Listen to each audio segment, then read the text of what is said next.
సమాధానం ఉంటుంది, మనశ్శాంతి ఉంటుంది. అలాగే చనిపోయిన తర్వాత పరలోక రాజ్యం కూడా మనం అనుకుంటాం, మనం దేవుడు నమ్ముకున్నాను కదా, మనం బాధ చేసుకున్నాను కదా, వాటి బాధ కష్టాలు. భూమి మీద ఉన్నంతకాలం మనకి శోధనలు ఉంటాయి. ఎందుకంటే మనం భూమి మీద పుట్టాం కదా, లోకంలో పాపంతో ఉంది.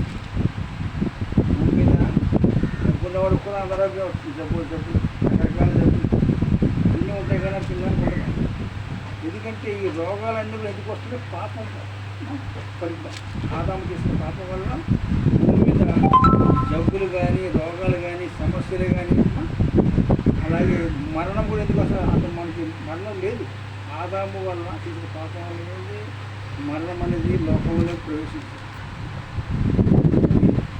మరణం అనేది దేవుడు తయారు చేసాడా? మనుషులు చేసిన తప్పు. మనుషులు ఇది అది కనిపెట్టి చైనా వాళ్ళు తప్పు చేసేవారు. ఆ తప్పు వల్ల ఆ క్రిమి పుట్టింది. లోకానికి పాపం. అంటే దేవుడు మంచి చేయమని మనకు జ్ఞానాన్ని ఇచ్చాడు, కానీ ఇదేం చేస్తున్నారు? చెడు చేస్తారు. మంచిని మంచిగా ఉపయోగిస్తారు. నాటు బొమ్మలు తయారు చేస్తారు, దీపావళి సామాన్లు. కొన్ని వస్తువులు దేవుడు మనకి మన మంచి కొరకు చేశాడు, కానీ ఏం చేస్తారు వాళ్ళు? చెడ్డ. ఫోను కనిపెట్టింది మనకి ఎందుకు? ఫోను మంచి కొరకే. ఫోన్ అవసరమా? ఫోన్లో ఇప్పుడు అన్ని రకాల పుస్తకాలు, బైబిల్ కొన్ని 100 రకాల పుస్తకాలు ఇందులో ఉన్నాయి. ఫోన్లో సార్ అన్నీ మీరు టైప్ చేసి అన్నీ అంతా అందులో ఉంది. అందులో చెడు కూడా ఉంది.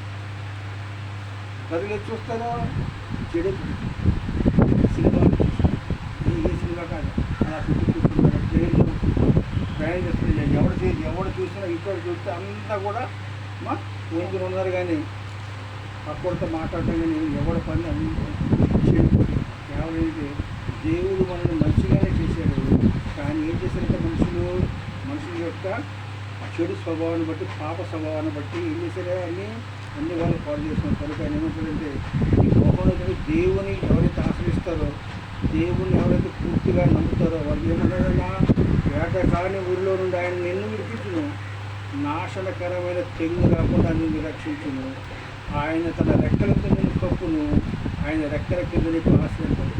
వేటకాని ఊరిలో నుండి ఆయన తప్పించినట్లు. మరి వేటగాడు అంటే ఎవరు?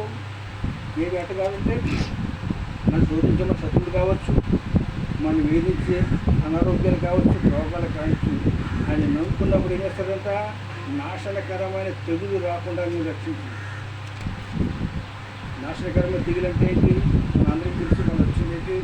కరోనా. నాశనకరమైన తెగులేనా కొన్ని వేల మంది పట్టుకుంది. అటువంటి ఆ జబ్బు వచ్చినప్పుడు మాకు తెలిసిన పాదిరిగా చనిపోయాడు. నాకు అది బాధ అనిపిస్తుంది. ఆయన పేరుతో నాకు పెళ్ళారు. సమాధి కూడా బాబు ఎలా ఉంది? ఆయనకి ఇద్దరు కొడుకులు. పాస్ గారు రావద్దండి, ప్లీజ్ రావద్దు ఎందుకంటే వెళ్తే నేను నాకంటున్నాను. కొడుకులే పొట్ల కట్టించారు, కవర్లో తీసుకొచ్చి కొడుకులే ఆ గోదావరిని అక్కడ సమాధి చూసి పెట్టేసారు. 10 మంది వెళ్ళాలనుకున్నా నాశనకరమైన తెగులు చాలామందిని తీసుకెళ్ళిపోయింది. కానీ దేవుడు మనల్ని రీచంట మనకి నిజమైన ఆశ్రయం, రక్షణ ఎక్కడుంది?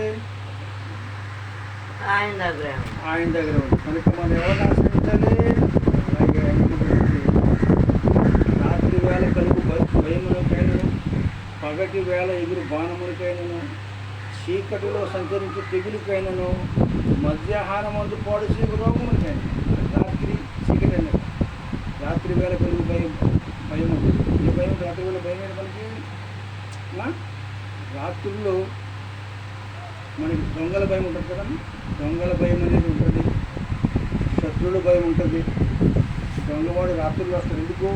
చీకట్లో వాడంటే పాపం అనేది చీకట్లో చేస్తాడు. అలాగే అందుకంటే రాత్రి వేళ కలుగు భయములకైనా, పగటి వేళ ఎగురు బాణములకైనా. పగటి వేళ మనకి ఏంటంటే అయిపోయింది ఈ ఎండ దెబ్బకు కానీ, పగటి వేళ వచ్చి గొడవలకు కానీ మరో రకమైన ఇబ్బంది రాకుండా ఆయన ఏంటంటే ఆయన నిత్యము మనకు తోడై ఉంటాడని చెప్పిన దేవుడు ఎవరు? ఎలాగా?